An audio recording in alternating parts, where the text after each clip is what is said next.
시청자 여러분 안녕하십니까. 7월 27일 새벽 2시가 다 돼가고 있는데요. 저녁기나 안보 정도는 마지막 심야 방송이 되겠습니다.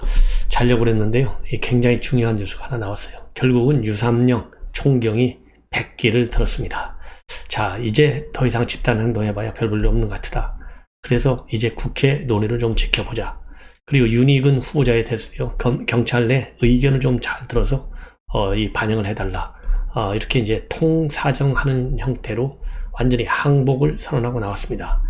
자, 그리고요, 윤석열 대통령이 좀 장관들 중에서도 스타가 나와야 되겠다 했는데, 이번에 대정부 질문에서 답변하는 걸 보니까 역시 장관 중에서는 스타 한 명이 일단 탄생했어요. 한동훈 장관이 스타잉에 분명히 밝혀졌습니다. 그래서 이 내용을 중점적으로 말씀을 드리고, 마지막으로 시간이 되면요, LH 사태와 관해서 제가 어제도 여러분께 보도해드렸죠. 조선일보가 단독으로 보도했지 않습니까? 주말만 되면, 즉 목요일 금요일이 되면 아예 지부가 텅텅 빈다. 전부 부재 중이다. 자, 이거를 조선일보가 오늘 단독 보도를 했는데, 날짜상으로는 이제 어제죠. 단독 보도를 하고 나니까 국토부가 비상이 걸렸어요. 그리고 이 한덕수 총리도 철저하게 문제점이 뭔지, 그리고 부패 혐의가 이미 감사원 감사를 통해서 적발이 됐다라는 보도까지 나오고 있습니다. 그래서 이 LH 사태는요, 이미 2021년도 3월이죠. 대대적으로 불거져가지고 그 당시 재보궐선거에 큰 영향을 줬어요. 그래서 윤석열 정부에서도 이런 LH 사태에 대한 사전 예방 정보 활동이 굉장히 중요한 상황이 아닌가. 그래서 이 문제 관해서요, 이제 원희룡 국토부 장관, 산하 기관이잖아요. 원희룡 장관이 강력하게 수사하겠다라는 입장을 밝혔습니다. 그래서 이 세 가지를 주제를 중점적으로 여러분께 보도해 드리도록 하겠습니다. 먼저요, 이 한동훈 장관, 어제 이제 박범계하고 1대1의 질의 답변을 통해서도 완전히 승리했다. 심지어 진중권 교수도요, 완전히 판정승이다. 이렇게 보도를 평가를 한 바 있어요.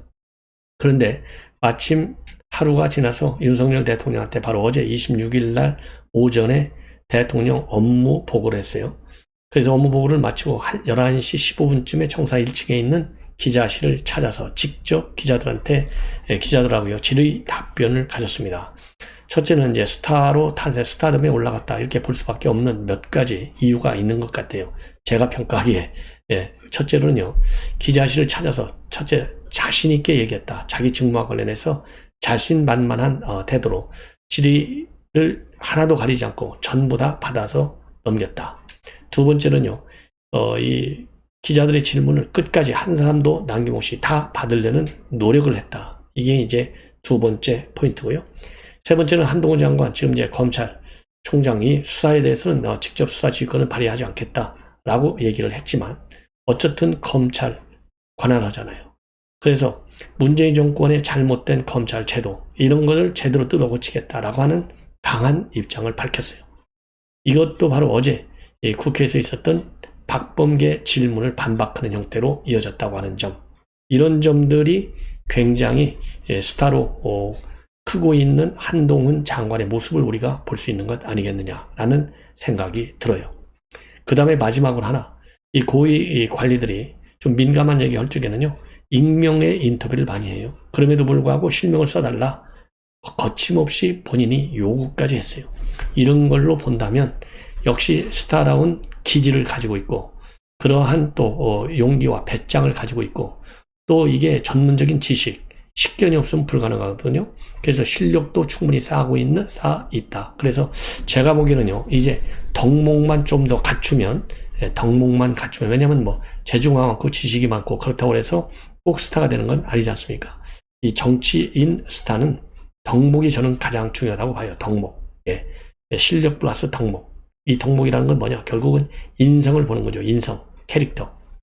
이것만 좀 더 갖추면 그야말로 완벽한 스타가 될 수 있지 않느냐라고 보여집니다. 그래서 이제는 이번 주에요, 혹시 자기 추자들 누가 좋으냐, 이 적합도 선호도가 나오면요, 이 한동훈 장관이 또 1등으로 올라설 가능성도 있지 않을까 하는 생각이 듭니다. 먼저요, 개략적인 업무 계획을 8분에 걸쳐서 설명을 했고, 22분에 걸쳐서 질의 답변을 했어요. 한 3배 정도나 더 질의 답변을 많이 했습니다. 그러다 보니까 지금 언론에서요, 한동훈의 용산 30분, 이러한 제목으로 많은 보도가 되고 있는데, 이 한동훈의 용산 30분이요, 8분 언론인한테 보고에 22분 질의 답변, 여기에서 완전히 스타가 됐다, 이 의미예요. 자, 그래서 강인선 대변인이요, 이 브리핑 마무리했다 해도 끝까지 한 분 더 계신다, 한 분 더 계신다, 손만 들어라, 아무 관계없다, 이렇게까지 적극적인 질문을 요구했어요. 그리고 이 관계자라 이런 인용을 하는 관례를 벗어나서 실명으로 해라, 이렇게까지 해도 좋다. 그리고 특별사면과 같은 다른 정치 이슈들도 관련 내용도 하면서 사실상의 현안 간담회가 됐다라는 평가까지 나올 정도로 굉장히 진지한 토론 답변 세션이었다고 봅니다. 다만요, 이 문재인 정부 그리고 민주당과 관련해서는요, 뼈 있는 말로 나를 세웠다, 이런 평가가 나오고 있어요. 예를 들어서 즉 박범계 장관이 없앴던, 추미애가 없앴던 티타임, 즉 비공식 브리핑, 이거를 복원시키기로 했지 않습니까? 이거를 박범계가 말이죠, 검언 유착이다, 이렇게 비판했거든요. 검언 유착 아니다, 확실하게 반박을 했습니다. 그래서 문재인 정부의 이 티타임 없앤 것이 비정상인데 이거를 정상화시키겠다, 그러면서요, 중요한 임무를 담당하는 공직자는 언론으로부터 불편한 질문을 받아야 된다. 과거 지난 정부 하에 있던 수사에서는 과연 흘리기가 없었느냐, 이렇게 맞받아치기까지 하면서 비반박을 하고 있어요. 그러면서 서로 공식적이고 투명한 방식으로 소통해야 하고, 저는 그거를 정상화하겠다, 검은 유착으로 보지 않는다, 직격을 가했어요. 그리고 정부직 인사에 대한 검증 문제에 관해서 인사정보관리단, 어제도 박범계가 집요하게 물고 늘어졌지만은 완패했지 않습니까? 지금은 이 제도를 안착시키고 대통령이 좋은 인사, 적법하고 공정한 인사를 하는데 도움되는 방향으로 운영하는 것을 고민해야 할 때이다. 그리고요, 검증 입장에서 인사 문제에 대한 개선 방식을 생각하지 한 적이 있느냐, 이런 질문과 관련해서는요, 인사는 인사권자가 하는 것이고, 저는 인사 검증에 관여하기 시작한 사람으로서 인사 평가는 주제가 넘는 것이다. 어제 국회에서도요, 평가는 단 안 해, 사실만 보고할 거야, 이렇게 얘기했지 않습니까? 판단은 대통령의 몫이야. 그 연장선상에서 오늘 또 입장을 밝혔고요, 제 업무에 더 충실하겠다, 이러한 또 이 자세를 낮추기도 오늘은 했어요. 그리고 차기 검찰총장의 역할과 관련해서는요, 검찰이 하는 일은 굉장히 단순하다. 사건 범죄를 정확하게 다른 고리 없이 수사하는 것이고, 상식과 정의에 맞는 분이 검찰을 이끌게 되길 희망한다, 이러한 입장을 내보였습니다. 참고적으로 말이죠, 여러분들 뭐 대통령한테 보고한 게 뭔지 궁금하실 텐데, 우선요, 이 검경수사권 조정, 문재인 정권에서, 그리고 특수부 축소, 이런 걸로 인해서요, 검찰의 5대 중대 부패 범죄로 단속된 인원이요, 2017년도 1254명에서 작년에는 255명으로 급감했다. 그리고 금융증권 범죄의 경우에도 기소, 불기소 등 처분 비율이요, 2017년도 73.2%에서 2020년대는 51.6%로 줄었다는 겁니다. 그래서 현재의 검찰 기능으로는 범죄 정보를 수집하고 대응하는 데 충분하지 않기 때문에 이 관련 기능을 최대한도 복원시키겠다라는 입장을 밝혔어요. 그래서 탈세 범죄를 엄단하기 위해서 조세범죄 합동수사단 출범시키기로 했어요. 그래서 이미 증권범죄 합동수사단 출범시켰죠. 그 다음에 서울 동부지검에 보이스피싱 합동수사단을 또 설치한다고 했죠. 그래서 3개의 합수단을 운영하기로 이렇게 의지를 밝혔어요. 그리고 범죄 수익 환수부 또는 범죄 수익 환수팀도 별도로 만든다. 그리고요, 대검에 있는 정보관리 담당관실의 범죄수사 정보수집 기능을 다시 활성화한다. 그리고요, 범죄 피해자라든가 이주 외국인, 교정시설 수용자 등 사회적 약자 인권을 존중하기 위한 정책도 보다 발전시킨다. 이러한 큰 틀에서의 이 프로젝트를 대통령한테 보고한 것으로 알려지고 있습니다. 그리고요, 지금부터는요, 경찰 관련 말씀을 드릴 텐데, 오늘 오후에는요, 이상민 행안부 장관이 대통령에 대한 업무 보고를 했습니다. 여기에서 대통령의 강력한 지시가 나왔어요. 우선 인사 문제입니다. 전체 경찰 중에 순경이요, 96.3%인데 순경 출신의 경무관은 불과 2.3%밖에 되지 않는다는 겁니다. 자, 그래서 이 부분을 철저하게 이제 바꾸겠다는 거예요. 네, 그래서 인사 불공정을 해소하고 입직 경로에 따른 공정한 승진 인사, 보직 배치를 해라 이렇게 지시했어요. 이 얘기는 결국 뭡니까? 경찰대 출신과 일반 출신 간의 불균형을 바로 잡아야 되겠다라고 하는 대통령의 강력한 의지가 반영된 것이고, 그리고 경찰 업무에 관해서는 행안부 장관하고 경찰 지휘부가 원활히 소통하라. 그러니까 이번에 경찰이 반란 일부 원인 중에 하나가 이상민 장관의 소통이 부족했다, 이런 지적을 윤석열 대통령이 알고 있는 거예요.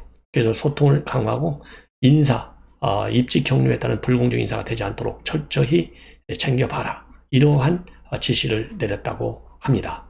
제가 보기에는 굉장히 중요한 지시죠.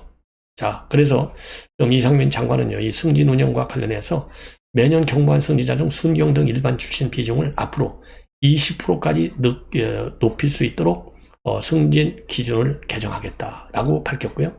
그리고 경찰제도개혁위원회를 출범시켜서 6개월 내 경찰대 개혁을 포함한 권고안을 발표하겠다, 이렇게 밝혔습니다.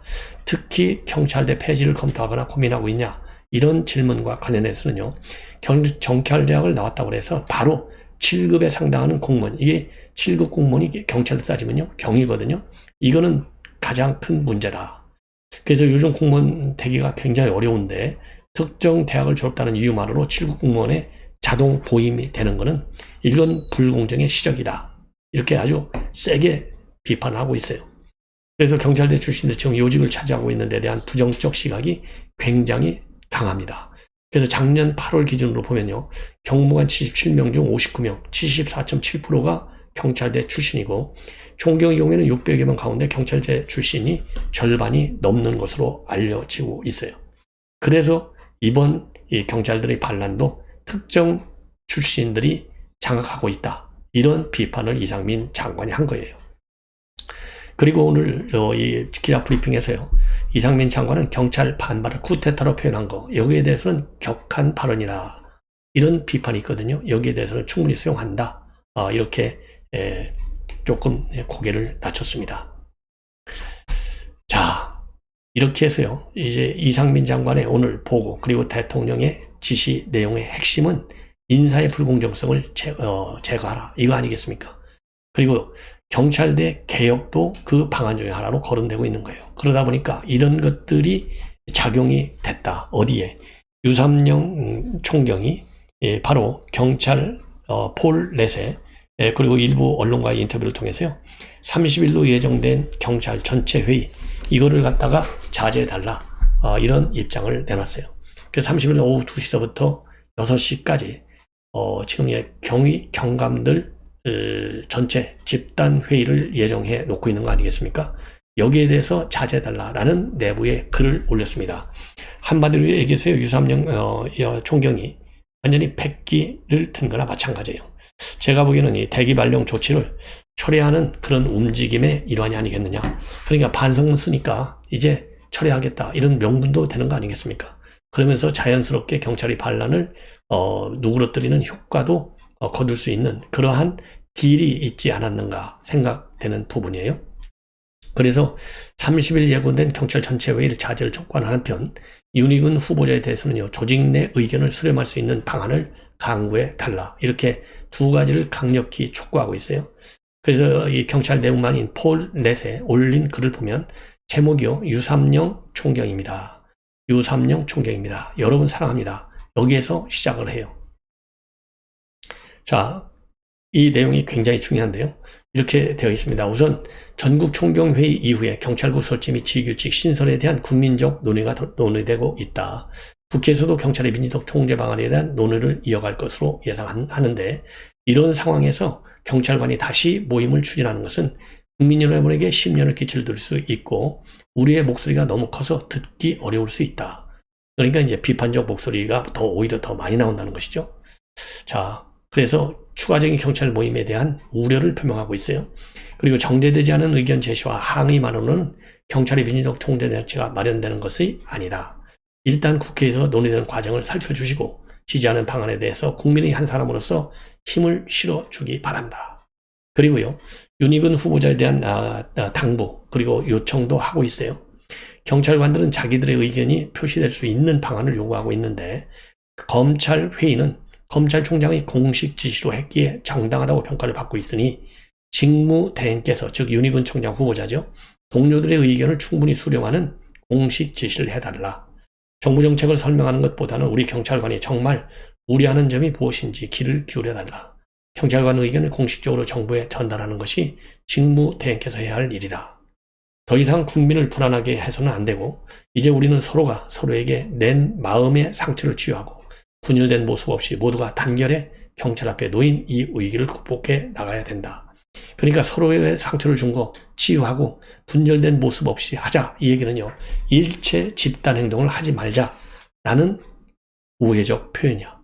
자, 그리고 오늘 울산시청의 프레스센터에서도요. 기자회견을 가졌는데 여기에서도 이와 비슷한 얘기를 했어요.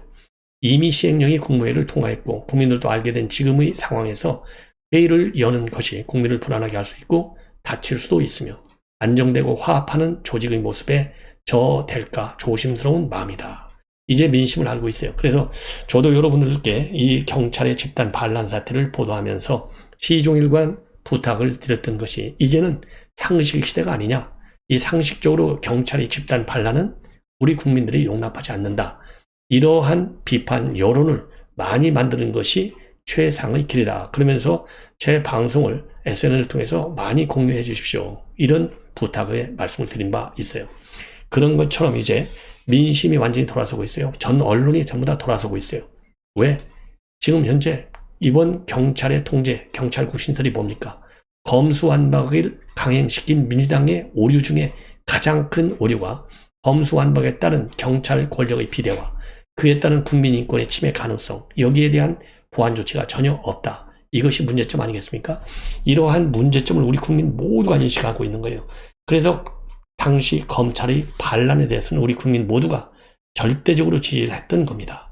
그런 국민의 지지를 받았던 권력 비대화에 대한 통제장치 방안, 이거를 지금 행안부가 하고 있는데 여기에 반대를 한다? 그러니까 민심에 거역하는 거예요. 그래서 민심이 고개를 돌리는 거예요. 그러면 경찰은요, 고립될 수밖에 없어요. 경찰도 국민 속에서 성장하고 개혁해 가야 되는 것 아니겠습니까? 그런 측면에서 유삼영 총경이 말이죠. 바로 이렇게 이 백기를 들은 건데 결론적으로 반성문을 쓴 거 정말 잘했다라고 생각이 듭니다. 마지막으로 한 꼭지만 더 말씀을 드리면 LH가 금요일 날 부재중했다. 이런 직무 태만 보도가 조선일보 단독 보도로 어제 나왔어요. 그래서 저도 여러분께 자세하게 보도를 해드렸는데 여기에 대해서 일벌백계하겠다. 그리고 한 총리는 합당한 문책을 하겠다. 그리고 원희룡은 LH 부패 문제에 대해서 전수조사에 나서겠다. 이런 강력한 의지를 표명하고 있습니다. 그래서요, 지금 조선일보 보도 내용을 보면 지난달 LH가 사장부터 본부장까지 주요 임원 9명이 외부 일정을 이유해서 목요일 금요일 내내 경남 진주에 있는 본사 사무실을 비웠어요. 그리고 일부 간부는 제도에 출장 명목으로 가가지고 또 골프를 쳤어요. 이 한마디로 기강이 완전히 땅에 떨어진 것 아니겠습니까? 이와 관련해서요, 원희룡 장관, NH를 비롯한 공공기관의 직무 태만 국민이 용납하지 않는다. 그리고 정부와 공공기관 종사자들의 금품 수수와 부정 청탁, 국민 배신 범죄다. 그래서 부패와 직무 태만이라는 고질적 문제에 대해서 전수조사와 강도 높은 조치를 해 나가겠다. 정부와 공공기관의 주인이자 이용자인 국민의 눈높이에 맞도록 바로 잡겠다. 이러한 입장을 밝혔습니다. 그리고요, 이 한 총리도 마찬가지로 일벌백계하겠다라는 입장을 밝혔어요. 한 총리도. 오늘 마침 이제 국회가 열렸기 때문에요. 국회에서 질의 답변 과정을 통해서 밝혔습니다. 그리고요, 최근에 이 부동산 부당 거래가 또 적발이 됐습니다. 그래서 이 통상적으로 다 아시는 거지만은 개발 사업 정보를 미리 알게 되니까 땅값이 오르기 전에 토지나 건물을 사들여 가지고 시세 차익을 노리는 수법으로 전국 여러 지역의 직원들이 가담했고, 그래서 이 국토 개발 관련 정보 관리 부실, 그리고 LH 직원들의 도덕적 해이 또다시 문제가 되고 있습니다. 그래서 감사원에서요, 이 적발을 했어요. 공익감사를 벌인 결과 서울하고 대전, 충남, 전북, 강원 지역 본부에서 직원 8명의 비의 사실을 확인해가지고 경찰에 수사를 요청했습니다. 그래서 이 수사 결과 이제 앞으로 나올 텐데요. 제가 여러분들께 중요한 수사 결과에 대해서는요, 적극적으로 보도해 드리도록 하겠습니다. 시청자 여러분, 이것으로 오늘 심야방송을 모두 마치겠습니다. 편안히 주무십시오.